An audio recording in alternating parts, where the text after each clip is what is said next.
Ningún problema puede ser resuelto desde el nivel de conciencia del que fue creado. Albert Einstein. Esto es la tercera temporada de Pérdidas y un montón de híjoles. Porque esta temporada tendrá un toque diferente. Nos sumergiremos en conversaciones genuinas con expertos que se sincerarán sobre el tema que a muchos nos afectan en algún momento de la vida. Prepárense para un espacio donde las experiencias reales y las palabras honestas se mezclan, ofreciendo reflexiones útiles sobre las cuestiones que a muchos enfrentamos en algún momento. Este podcast es más que un proyecto, es una invitación a unirte a nuestra familia y ser parte de esta comunidad que busca comprender, sanar y crecer juntos. Porque, híjoles, el primero te revela aquello que desconoces. En el segundo, te da la impresión de que ya posees todo el conocimiento. Y el tercero constantemente modifica las interrogantes que plantea. Gracias por ser parte de Pérdidas y un montón de híjoles. Pues iniciamos nuestra tercera temporada. Me siento muy contenta de estar aquí, de recibirlos. Agradecemos mucho su compañía a lo largo de la temporada 1 y de la 2 y por eso decidimos grabar esta tercera temporada con temas nuevos, diferentes, y hoy me acompaña otro de mis hijos, Mauricio, que no vive acá y estamos aprovechando la oportunidad de que vino a visitarnos para grabar este capítulo. ¿Cómo te sientes de estar grabando? Bueno, pues primero que nada, muchas gracias por la invitación, Ma. Y para mí es un placer, sabes que siempre te lo he dicho, es un orgullo lo que estás haciendo. Creo que tienes un gran poder que es el de ayudar a la gente. Y pues estoy muy contento, muy emocionado por ver qué voy a aprender hoy y qué puedo compartir de mis experiencias personales. Y pues bueno, muy, muy agradecido y esperando que a la gente le guste mucho. Muy bien, pues entonces comenzamos con Pérdidas y un montón de híjoles. Madre. Hijo. Tenemos como invitada a nuestra querida Ari y vamos a continuar con el tema que habíamos dejado inconcluso porque no nos dio tiempo en el primer capítulo, pero hoy vamos a arrancar con esta parte de seguir con las heridas de la infancia. Hoy vamos a tocar otras 3, ojalá que nos dé tiempo, estamos haciendo todo lo posible. Bienvenida, Ari, ¿cómo te sientes? Pues muchas gracias, Mau. Bienvenido. Muchas gracias. Qué bueno que estás aquí. Pues yo encantada de que cuando vi tu mensaje de hacemos la segunda parte, la hacemos porque sí. Este tema es padrísimo y aparte de todo, pues dejamos a lo mejor interesados a las personas porque pues todavía faltan otras 3 heridas. Ojalá se nos dé tiempo, pero si no nos echamos otro capítulo más, ¿qué importa, hombre?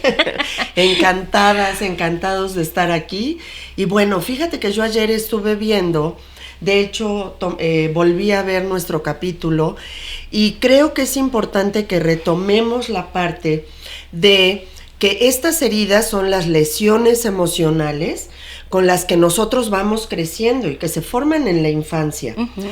Para mí fue muy importante identificar el hecho de que las necesidades que no son cubiertas cuando somos pequeños, estas necesidades de amar, de sentirnos aceptados, y de sentirnos pues acompañados por las personas mayores, por nuestros padres, a veces los abuelos, hacen que nosotros no podamos avanzar en etapas o partes en nuestra vida como adultos.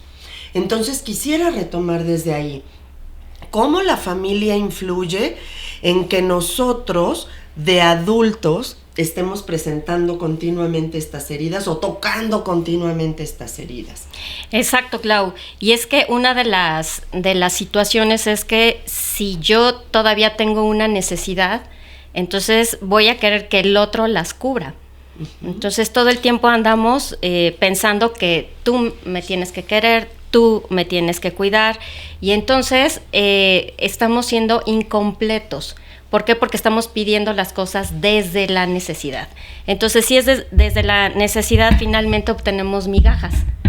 porque entonces es yo necesito. Exacto. En lugar de decir yo quiero. Y ¿no? creo que también cuando las personas no logramos resolver esos problemas, como le dices, vamos acumulando necesidades y de repente ya tenemos una bolsa llena de necesidades y estamos buscando quién nos ayude a cubrirlas y de repente es mucho si no se trata en su momento y creo que es parte de lo que pues hoy podríamos compartir con las personas, que traten de ayudar a que las personas cubran esas necesidades justamente para que no carguen con ellas. Exactamente.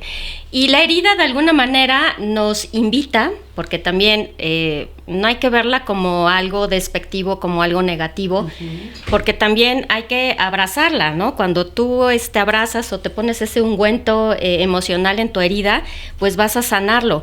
Entonces, la herida nos trae que conectemos con lecciones en esta vida. Entonces, a lo mejor la lección que nos está diciendo la herida es, pues, que tenemos que perdonar, que tenemos que autovalorarnos, que a lo mejor necesitamos tener más confianza en uno mismo o en el otro, porque hay que recordar que la herida no las aplican o nosotros la aplicamos o nos la autoaplicamos o la aplicamos al otro. Sí. Que entonces, de cualquier forma, las heridas emocionales se van a dar en estas 3 formas. Porque a veces dicen, no, pues yo no la tengo. No, pero ¿qué tal la aplicas? No, es que nadie me abandonó. No, pero ¿qué tal abandonas? Es que no, yo no tengo ningún problema con eso, pero ¿qué tanto te autoabandonas tú también? O te rechazas o te humillas, ¿no? Ahora, retomando ese ejemplo, hay personas, por ejemplo, que han tenido alguna huella en su infancia que no fue tratada y ellos inconscientemente aplican eso a otras personas. ¿Eso puede suceder? Claro, porque por ejemplo me abandonó mi papá, ¿no? Como los memes de ahora, ¿no? Sí. Fue por cigarros por el Oxxo y ya no regresó. Entonces, no regresó. Sí, literalmente hablándolo no regresó. Y jamás se volvieron a enterar de dónde estaban, a dónde fue, nada. Entonces, esa persona, ¿qué es lo que puede suceder? A lo mejor tuvo algún tío, algún abuelo que suplió esa carencia. Sin embargo, pues él lo puede aplicar ahora con su esposa, con sus hijos, con un proyecto, con un sueño, con un algo. Entonces, pues también hay que tener en cuenta eso porque nosotros la podemos aplicar. Y creo que lo más triste es cuando no las autoaplicamos a nosotros. Sí. Nos abandonamos, sí, ¿no? A nosotros mismos. Y me gustaría empezar con 3 preguntas para que se las lleven y para que comiencen a reflexionar. Entonces, la primera es, ¿cuáles serán las lecciones que la vida te pide que debes de aprender? Ok, lecciones. Por ejemplo, no sé, lecciones de vida, el respetar a los demás, el buscar equilibrio en todo lo que hacemos, por ejemplo, no sé. El autoperdón. Por ejemplo. Para mí siempre, fíjate que es muy curioso justo esta pregunta. En lo que llevo de mi vida, creo que la palabra que ha marcado es el ser congruente, porque cuando eres congruente con lo que eres, piensas y haces, todo lo demás, creo, en experiencia propia, va fluyendo de forma como pues inconsciente. Es decir, si soy congruente con cómo soy, quién soy y sé perfectamente qué puedo ofrecerle a los demás, el respeto, el amor y sobre todo, pues sí, el valor hacia los demás viene de forma pues un poco inconsciente. Exacto, y la parte de lo que siento, ¿no? Porque hay que estar congruente, como dices, entre lo que pienso, lo que siento y lo que hago. Cuando alguno de los 3 no está en la misma línea, entonces estamos siendo incongruentes, porque termino haciendo cosas que no estoy pensando, que no estoy sintiendo. Exacto. Entonces también es eso. Muy bien. También otra lección es poner límites, ¿no? Que nos cuesta trabajo porque pues se liga con muchas de casi con todas las heridas, ¿no? Otra pregunta es, ¿crees que la vida espera algo de ti? Ay, yo creo que sí. Yo creo que sí. Y muchas cosas. La vida está esperando de nosotros qué es lo que le vamos a aportar, no solo a la vida, sino a los demás. ¿Qué le aportamos desde la parte más sincera, honesta y profunda de nuestro ser? ¿Qué estamos aportándole al otro, pero al universo? Yo me voy al universo, no solo a la vida, ¿no? Y fíjate que en esta pregunta yo pienso un poco diferente. Yo creo que la vida lo único que espera es que seamos felices. Y lo que pasa es que nosotros mismos, los seres humanos y la sociedad en donde nos desenvolvemos, nos pone demasiadas exigencias. Entonces, de repente nosotros pensamos que la vida espera demasiado de nosotros y no, la vida lo único que espera es que seas feliz y que no tengamos justamente estas exigencias y que podamos, pues como dicen, circular por el camino de la vida tranquilamente, siendo felices con nuestros propios límites y nuestras propias expectativas, sabiendo, pues, qué tengo y hasta dónde puedo llegar, ¿no? No exigirme más. Pero fíjate, ahí ya resolviste una situación. Si yo me encargo de ser feliz, no le aviento la bolita al otro. Entonces no hago responsable al otro. Por lo tanto, yo soy feliz, tú eres feliz, los dos, como pareja, compartimos y somos más felices compartiendo esa misma felicidad. Pero cuando se la botas a alguien, cuando le das la responsabilidad a alguien, ahí es cuando ya truena la cosa. Exacto. Ahí es cuando ya no se da. Y acá, fíjense, me encantaría que abordemos entonces qué es la felicidad. Porque muchas personas que nos escuchan quizá podemos confundir el qué es la felicidad o estar alegre. Uh-huh. A mí me encantó escuchar esto en alguna plática de Jorge Bucay. Tuve la oportunidad de ir a una de sus ponencias y él explicaba esto. El ser humano confunde mucho qué es ser feliz y qué es estar alegre, porque son cosas totalmente diferentes. El ser feliz es tener esta sensación o estado de plenitud que va mucho más allá y ya no se queda en la palabra felicidad. Es este estado de plenitud. ¿Pero qué es la plenitud? Es vivir lo que toque vivir, como toque vivirlo, en el momento en que estoy. Entonces... Y de la mejor manera. Y ser consciente de ello. Así es, porque también cuando nos sentimos tristes, puedo seguir sintiéndome pleno. Cuando estoy enojado y en una situación de conflicto, puedo seguirme sintiendo pleno. Ese es el estado de plenitud. Y por eso la felicidad se confunde con alegría. Porque a veces se cree que estar feliz o ser feliz es estar todo el tiempo contento. Y todo el tiempo sonriendo, y todo el tiempo viviendo cosas alegres, o bonitas, o padres, o todo es comprarme el coche, ir a la fiesta, estar en comidas, y eso no es un estado de plenitud. Exacto, y no representa una felicidad para la persona que lo está viviendo o experimentando. Es, porque hay personas que se están comprando un coche y se sienten muy mal o están teniendo problemas graves en su vida y el coche no hace nada en tu profundidad. Entonces, creo que esto es importante porque las huellas van a lo profundo. Sí, claro. El trabajar en nuestras huellas o en las heridas de la infancia se van muy al fondo. No se quedan en esta parte superficial de nada más mirar a la felicidad como estados de alegría. Es muy bonito estar alegres, pasarla bien, tener amigos, compartir, comprarnos cosas. Eso es muy padre, pero vete al fondo. Exacto. Porque finalmente la alegría es una emoción. Así es. Entonces la emoción es intensa y de poca duración. Así tiene un componente biológico. En cambio, ya decir un sentimiento o un estado de ánimo ya se combina con toda nuestra serie de creencias. Entonces, creencia más emoción nos da un sentimiento y el sentimiento cuando se hace prolongado ya nos da un estado de ánimo.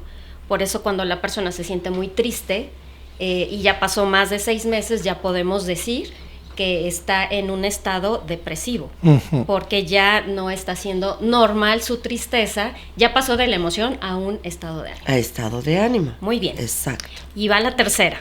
¿Tiene sentido el dolor que vives? Sí. Sí. Víctor Frankl lo dice. Okay. Dale sentido al dolor y al sufrimiento, porque eso es lo que nos ayuda. El dolor va a existir. Siempre. Siempre. Sí. Y el dolor... Incluso el ser humano empieza por sentirlo a través del cuerpo.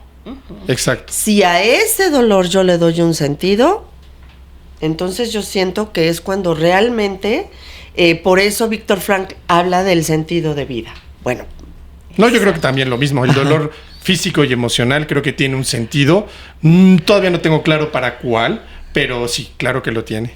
Ok, a mí me gusta la frase que dicen que el dolor es inevitable, Sí, claro. pero el sufrimiento es opcional. Opcional. Entonces tú sabes cuánto, ponle fecha de caducidad. Yo le digo a mis pacientes, ponle fecha de caducidad a tu sufrimiento. Sí. Entonces se quedan pensando como diciendo, ¿hay fecha de caducidad? Sí. Pues claro que hay fecha de caducidad, porque el sufrimiento es lo que te está impidiendo realmente sanar. Así es. O sea, siente tu dolor, llora, todo lo que quieras. Bueno, es como la herida física, ¿no? Te va a doler, te la apachurran y te va a doler más, se te cae la costra o todavía no es tiempo de caerse la costra y te vuelve a doler. Pero entonces es opcional esta parte del sufrimiento. Y algo que mi mamá dice mucho, porque tú lo repites mucho, Ma, el aprender a vivir con el dolor. Es Sí. decir, el dolor para muchas personas, tal vez físico, no va a desaparecer por una enfermedad grave con la que tienen que vivir día con día. Pero si ellos aprenden a vivir con ese dolor, lo integran a su forma de ser, a su vida, pues justamente tal vez esa herida que duele, porque es físico, puede ser un poquito menos intensa, justamente porque aprendo a vivir con él, ¿no? Así es. Y es que aquí a veces los mismos pacientes dicen, entonces cuando sano se borra, o sea, desaparece de mi vida. No. El evento continúa, ¿sí? Nada más Sí. que cuando lo recuerdas ya no duele tanto y bueno, no tendría que doler tanto, más bien ya no duele. Ya no duele. Ya lo puedes resignificar, ya le puedes encontrar un sentido, ya puedes decir, me traicionó, fue muy doloroso, me sentí muy mal, me deprimí, me enojé, bueno, pasé por todo mi proceso de duelo y finalmente, pues ya, perdono si tuve que perdonar o disculpo si tuve que disculpar y acepto. Y entonces, sí, dentro de, si me voy a mi álbum, pues en el año de 1900 no sé qué, pues sí, tuve una traición, ¿no? Sí. Pero, ok, ¿para qué me sirvió esa herida, tener esa herida, ¿no? Y eso, en eso consiste, en que cuando lo recuerde, ya no lo recuerde ni enojado, ni con mucho sentimiento o llorando, porque finalmente es un evento que pasamos. Así es. Y ahorita que mencionabas aceptar, a mí me gusta mucho esto que le escuché en alguna ocasión a Amalia Osorio. Ella decía, aceptar no significa estar de acuerdo con que esto haya sucedido en mi vida. No significa que me encantó que hubiera sucedido. No. Aceptar es identificar que esto sucedió, que esto se presentó y que no puedo cambiarlo. Es integrarlo a la vida para poder avanzar. Porque eso es lo que hacemos con las heridas. Cuando nosotros integramos estos sucesos e identificamos que así sucedió, nosotros podremos ir sanándolas. Exacto, es como cuando tienes ansiedad. La ansiedad no se va a quitar, la ansiedad no se quita, porque aparte es hijita del miedo y Sí. es una emoción básica. Entonces, la ansiedad tienes que aprender a vivir con tu ansiedad, abrazar a tu ansiedad y permitirle estar contigo, porque si la quieres alejar o la quieres desaparecer, va a llegar con más intensidad. Y no al revés, no dejar Sí. que la ansiedad te incluya y tenga el control de tu vida, sino es al contrario, tú la integras, la manejas, la invitas a participar y que de vez en cuando aparezca, pero te está diciendo algo. La ansiedad está para decirte que algo está sucediendo y que estás viendo como amenazante. Así es. Es también un poco integrar o aceptar que así son nuestras emociones, ¿no, Ari? Sí. Porque las emociones igual, no podemos controlarlas. Aprendemos a manejarlas, a gestionarlas, a Las digerirlas, educamos. las educamos, pero forman parte de nosotros. Hay personas que a mí me dicen mucho, es que me choca estar enojado, es que soy un miedoso. Y entonces estamos emitiendo juicios que son parte de nosotros, ¿no? Esto forma parte de nosotros. Y finalmente las emociones no son ni buenas ni malas. No, ahí está. Hay autores que dicen es que hay emociones positivas o negativas y no. Bueno, No. yo estoy en contra de eso, ¿no? Sí. Porque finalmente tanto un enojo bien manejado te sirve y te sirve para poner límites, para defenderte, por ejemplo. El miedo te sirve para resguardarte, para que en un momento dado sientes miedo, pues entonces voy y me escondo, ¿no? Te proteges. Claro. Entonces, lo malo o lo bueno de las heridas, de las emociones, es lo que yo haga con ellas. yo les explicaba, a lo mejor puedes estar muy enojado, pero el que ya le des un golpe al otro o le rayes su coche o no sé, le hagas otro tipo de cosas, pues eso ya es lo malo de haber manejado mal el enojo. En cambio, si dices, estoy enojado y sabes que no quiero hablar contigo y mañana nos vemos con calma y lo platicamos, ahí estás manejando bien tu enojo. Y ahora teniendo esta plática me viene mucho pues a la mente justamente esta película, para quien no la haya visto, la película de Intensamente, justamente que habla de esto, ¿no? De cómo las emociones pues están presentes en una persona, y también esta película refleja mucho las huellas de la infancia, porque la niña a lo largo de esa etapa que la película nos muestra, va experimentando distintas cosas en donde sus emociones juegan justamente pues dentro de lo que es ella, y expresa, después tiene una reacción física y emocional a lo largo de lo que está experimentando. Entonces, por eso esta película a mí me gusta mucho, ¿no? Creo que refleja muy bien lo que estamos tratando hoy en día. Y porque también la emoción se resuelve sintiéndola. Claro. Si no la sientes, pues No va a sé. permanecer ahí, ¿no? Y te va a salir a través, por ejemplo, de ansiedad, de depresión, de sintomatología en tu cuerpo. Entonces, las enfermedades psicosomáticas, todo eso, porque te están diciendo algo pasó con tu emoción que no la supiste manejar, no la sacaste, no la expresaste, y entonces vienen esas consecuencias. Ok. Ok, entonces, Muy bien. pues muy bien. Vamos a pasar entonces a la siguiente herida, que es la de humillación. Ok. Ay, Entonces, se las voy a leer tal cual. Sí. Dice, la herida de humillación, ¿con qué va a conectar con el masoquismo? ay, qué ¿Sí? cosa. Y Ujú. pareciera que nos metemos constantemente en situaciones en donde pareciera que nos gusta sufrir, pareciera que disfrutamos de lo que nos causa dolor, y ahí vamos, ¿no? Sí. Ahí vamos con las que no nos aceptan, ahí vamos con los que nos rechazan, ahí vamos en un trabajo que no me siento a gusto, ahí buscamos parejas con las que van a terminar abandonándome, Ay, sí. traicionándome, que no nos van a hacer caso, ahí vamos, ¿no? Pero pues es precisamente porque en el inconsciente dice, busca el dolor y la humillación. El masoquista suele estar siempre en situaciones en las que se ocupa tanto de otros que se les olvida estar con ellos mismos. Okay. Entonces me preocupo tanto por lo que puedan estar sufriendo los demás o por lo que necesiten los demás, que finalmente yo me olvido. Yo me olvido de mí, yo me olvido de mis prioridades, y todo el tiempo pues necesito estar en ese lugar pues para que me tomen en cuenta, ¿no? Ok. Entonces, la humillación viene de una vergüenza familiar. Ok. ¿Por qué creen? Ay, suena muy fuerte eso, Ari. De humillación familiar me está sonando muy fuerte. Tú dinos. Bueno, pues es que dice, sentir que soy persona poco digna, algo está disminuido en mí y entonces debo hacer algo para cubrir esa falta de valor.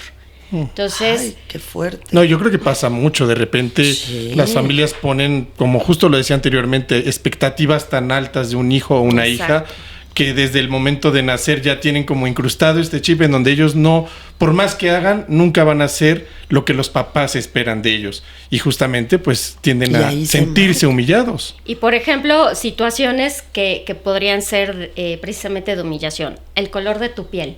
Fíjate. Desde ahí, ¿no? Ajá. El que haya una disfunción en la dinámica familiar, ¿no? A lo mejor se pelean, se golpean, se dicen cosas muy feas, se agreden. Hay violencia psicológica, emocional, física, la hermana que consume drogas, la otra hermana que abortó. Bueno, no pongamos en la misma familia todo eso, pero bueno, sí.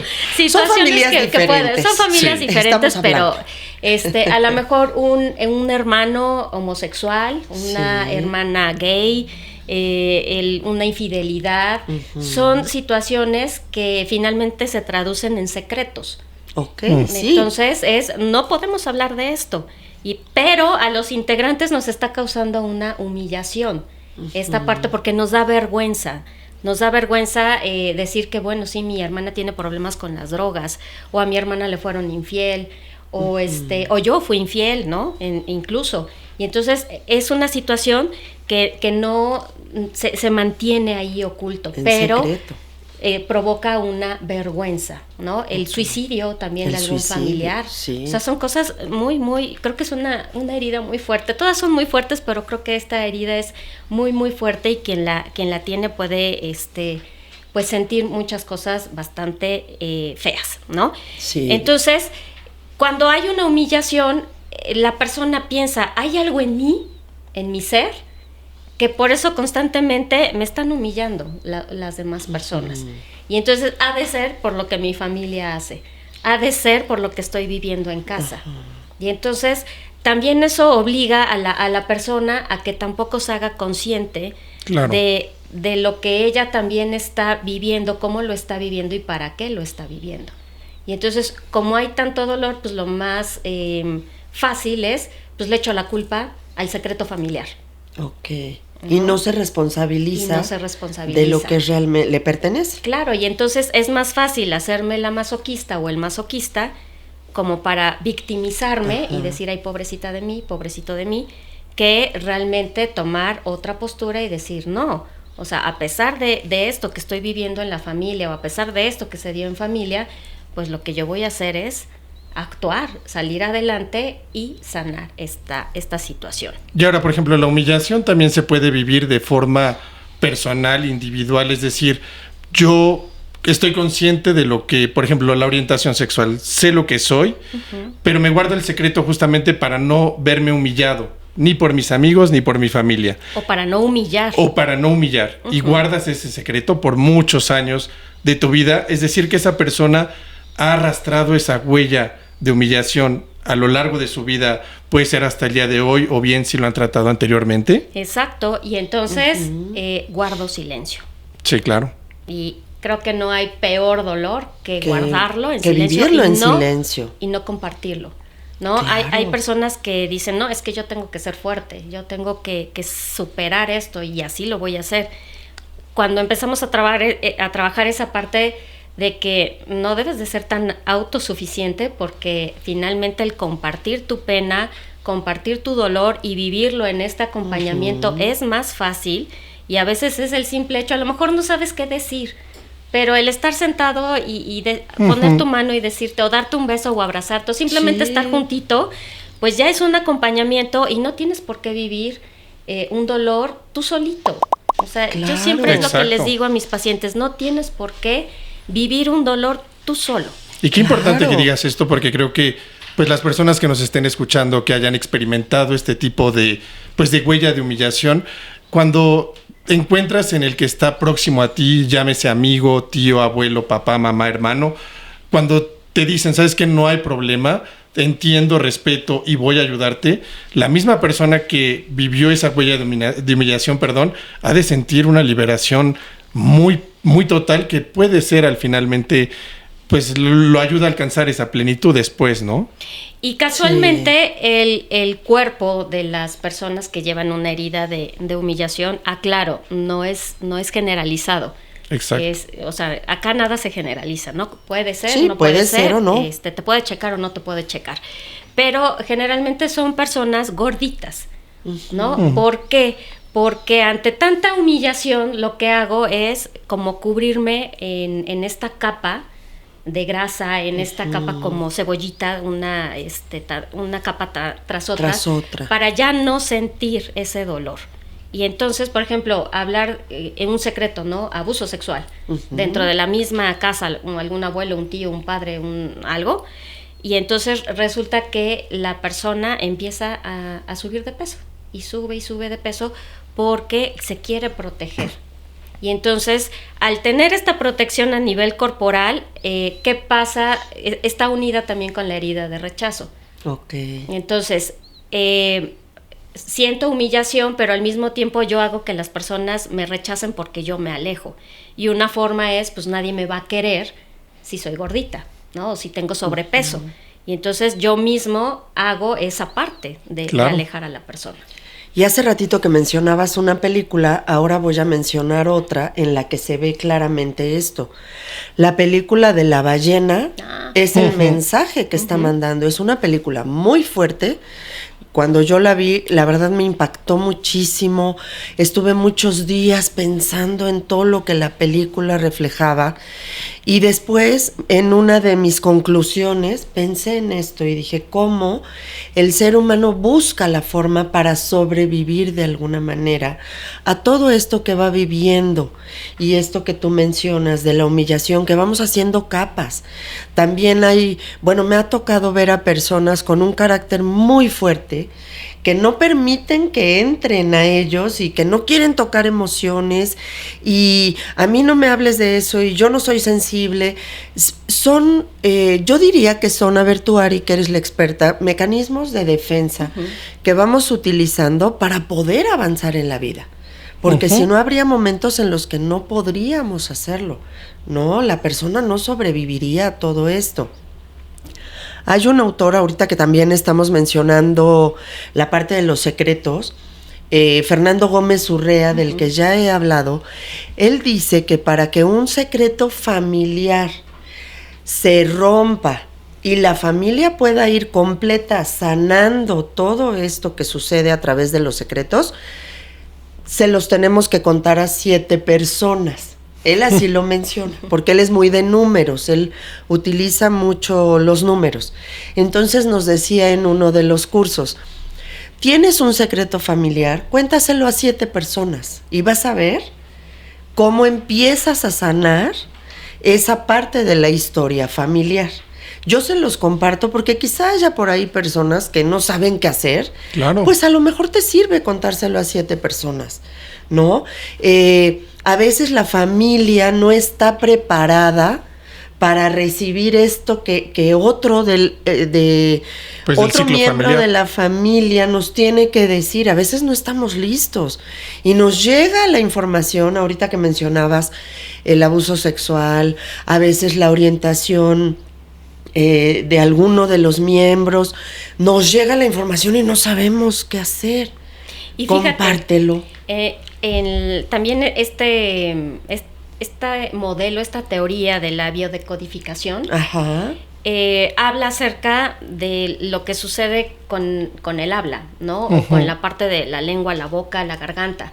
Y entonces hay a veces dificultades en esa situación. Niños que no hablan, cuando hay mutismo selectivo, por ejemplo, y que también es por algo que guardaron y no lo quieren expresar, un cáncer de garganta, una simple ronquera o una tos, que dices, pero ¿por qué? Y cuando te empiezas a acordar hace un año por esta parte de la memoria de aniversario, que dices, ¿qué ocurrió hace un año? Sí. Y entonces te empiezan a caer un chorro de 20, ¿no? Pues es que hace un año troné con mi pareja, hace un año no le pude decir todo lo que sentía yo a un amigo o a una amiga. Sí, claro. Me quedé callada, un secreto que me contaron y me sentí que iba yo a traicionar a otra persona.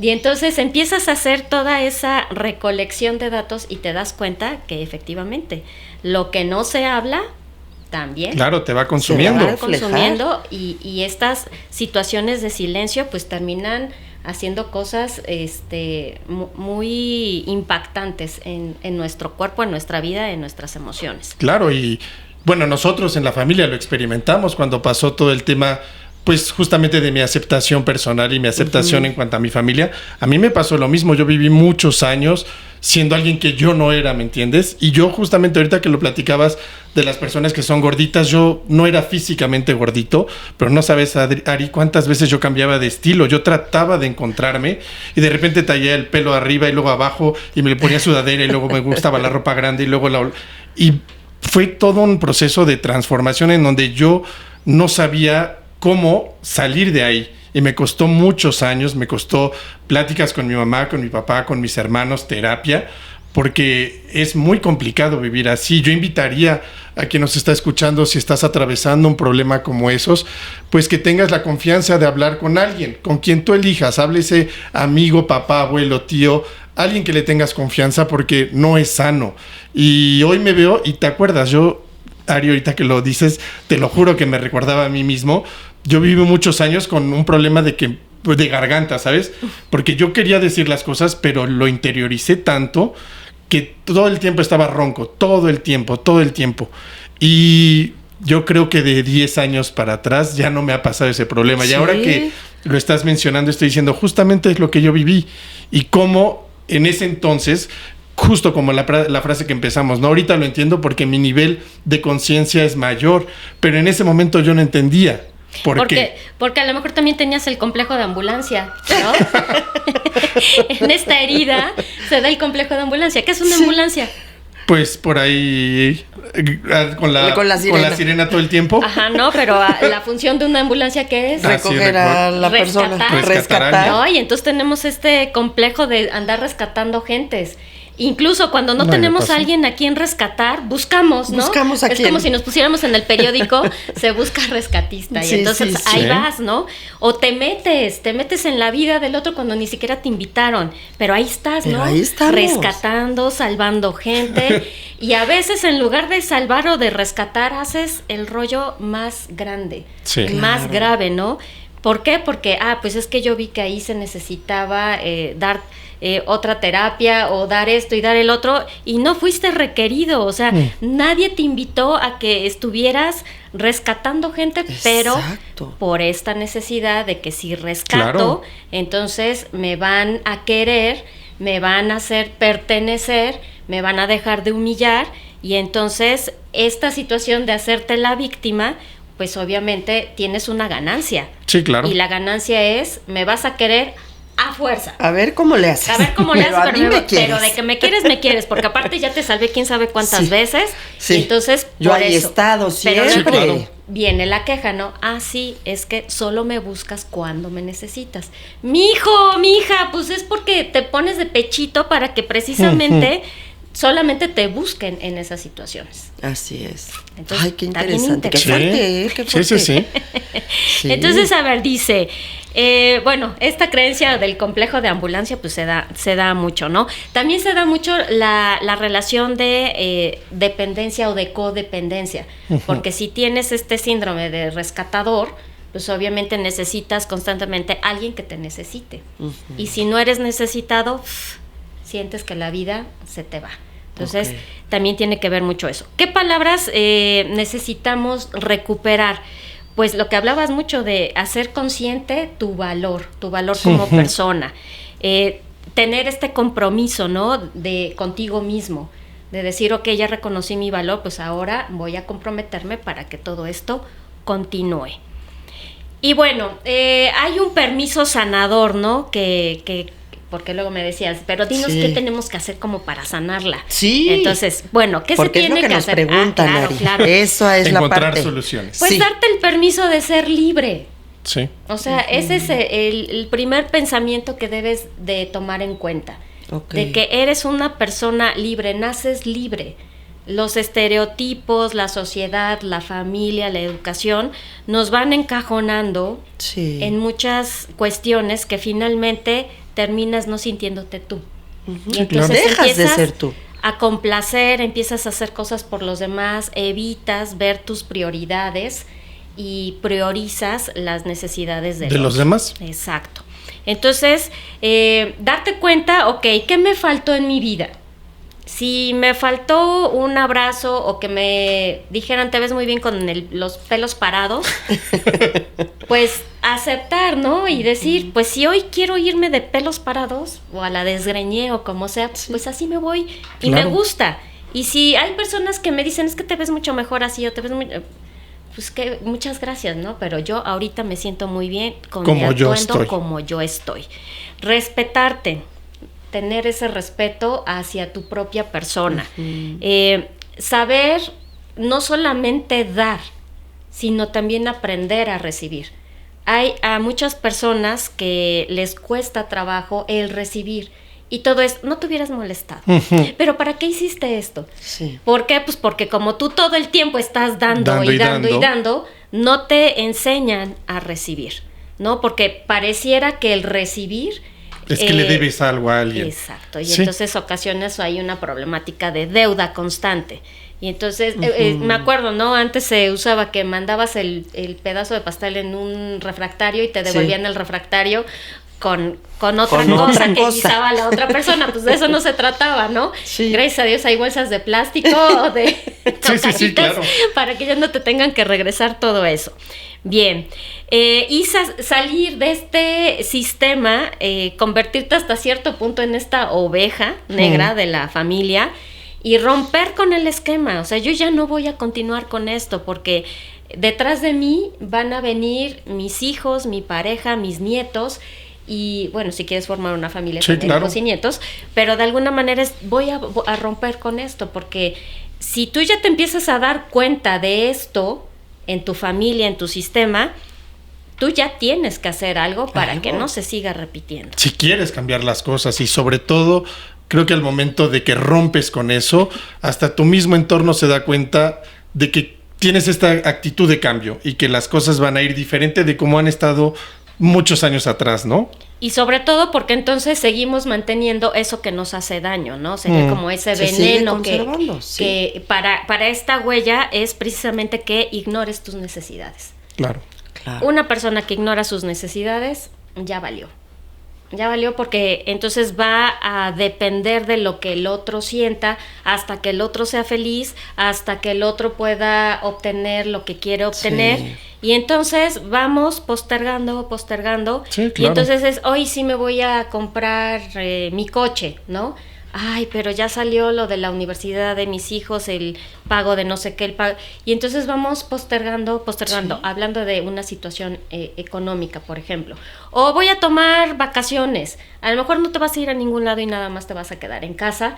Pero, ay, no, es que esa semana coincide que tengo que llevar, que tengo que hacer, que tengo que limpiar. Y terminas nuevamente poniendo atrás tus propias necesidades. Híjole, qué complicado, ¿no? Sí.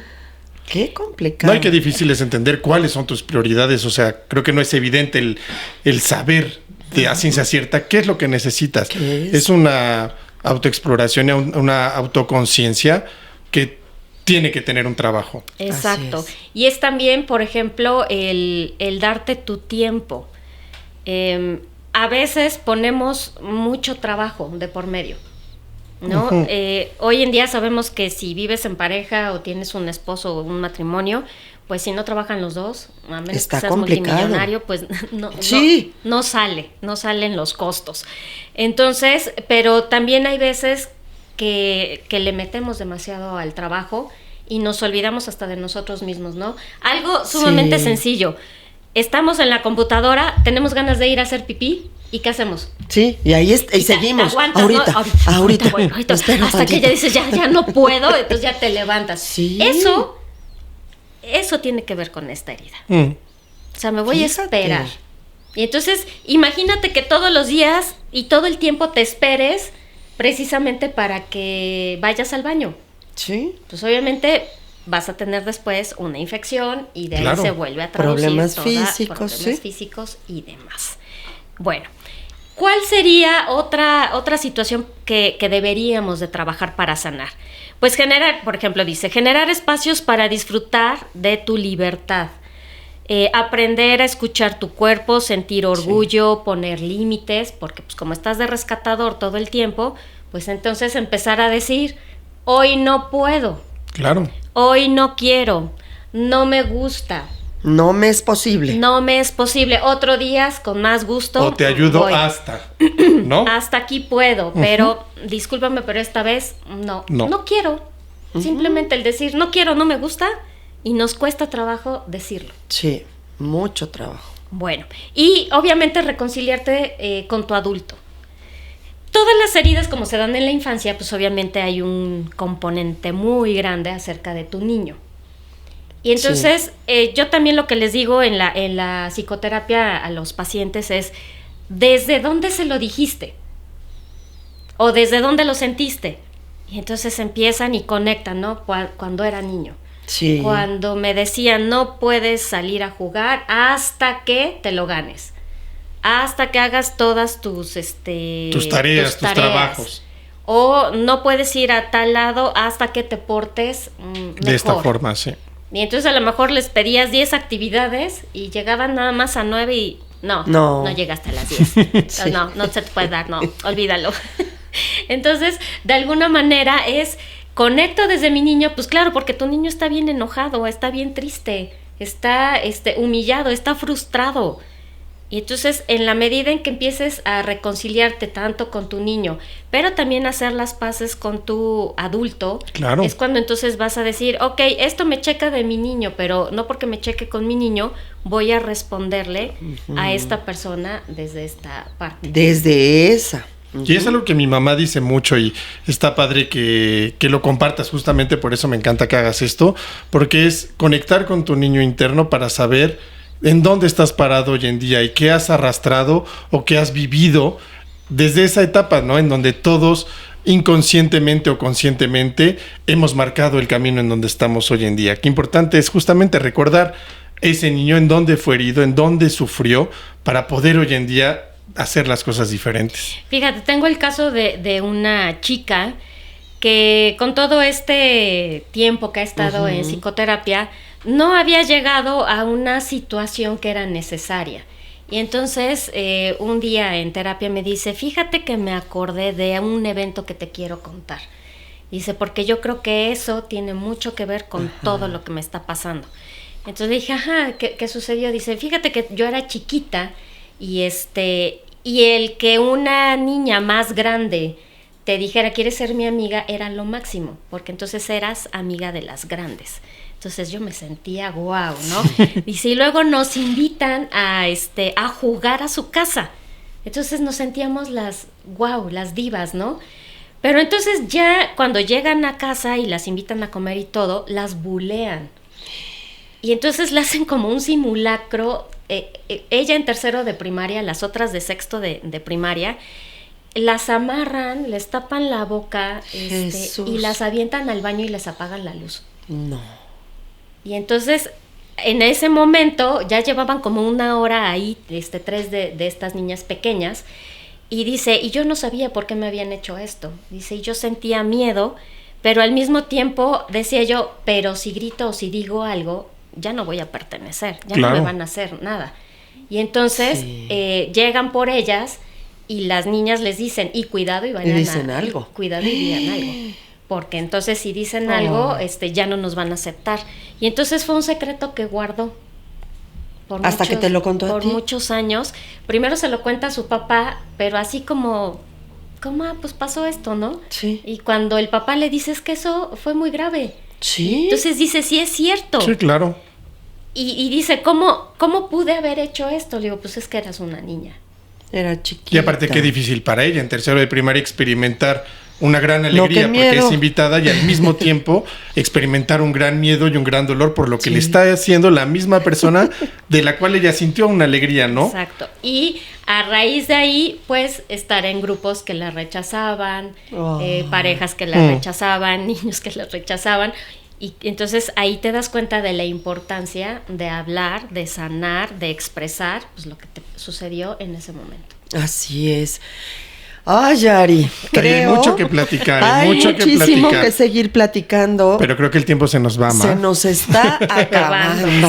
Sí es cierto. Y solamente terminamos con esta herida. Y no vamos a poder hablar de las otras. Tendrá que regresar. Vamos a regresar para hablar de las otras, porque esto es muy interesante.